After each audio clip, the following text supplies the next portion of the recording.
লতিরাজ বাড়ি এক চাষ পদ্ধতি, অরিজিনাল লতিরাজ বাড়ি একের বীজ ফুল পোয়া চারা। প্রিয় দর্শক, আপনারা দেখতে পাচ্ছেন আমার হাতে অরিজিনাল বাড়ি লতিরাজ কচুর বীজ ফুল পোয়া বা চারা। দেখেন লতি আসা শুরু হয়েছে।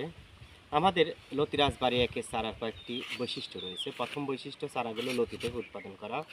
দ্বিতীয় বৈশিষ্ট্য, চারা গোড়াতে শিকড় থাকবে। তৃতীয় বৈশিষ্ট্য, চারা গোড়াটা মোটা হবে। এবং তৃতীয় বৈশিষ্ট্য, চারা একই আকার এবং সাইজের হবে। প্রিয় দর্শক, কথায় আছে ভালো বীজ ভালো ফসল। আপনারা দেখেন এখানে মোটামুটি আমরা 2200 চারা সংগ্রহ করেছি। আমার হাতে যে চারাগুলো দেখতে পাচ্ছেন বা যে চারাগুলো প্রসেসিংয়ের কাজ চলছে, এই চারাগুলো মোটামুটি 35 থেকে 40 দিনের মধ্যে লতি চলে আসবে। প্রিয় দর্শক, আমার পাশে এক ভাই দাঁড়িয়ে রয়েছে। কোথায় থেকে এসেছে, কতগুলো চারা নেবে, আমরা একটু সংক্ষেপে জেনে আসি। আসসালামু আলাইকুম ভাই।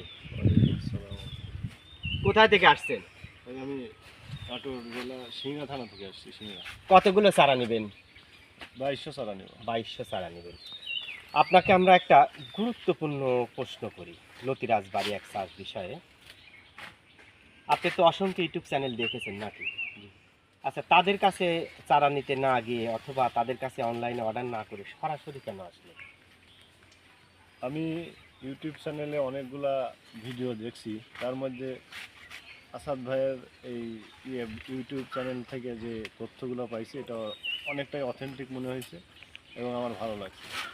তাই আমি এখান থেকে বীজ নেওয়ার ইচ্ছা করছি এবং এসে বীজ নিচ্ছি। আপনি আসার পরে আমরা চারা উত্তোলন শুরু করেছি। যে মানে চারা দিয়েছি, কি পছন্দ হয়েছে চারাগুলো দেখে? ইনশাল্লাহ পছন্দ হয়েছে। প্রিয় দর্শক, ভালো বীজ ভালো ফসল। যারা লতিরাজ বাড়ি এক চাষ করতে চান, বীজ ফুল পোয়া বা চারা পেতে চান, আমাদের সাথে যোগাযোগ করবেন। ভালো থাকেন, সুস্থ থাকেন।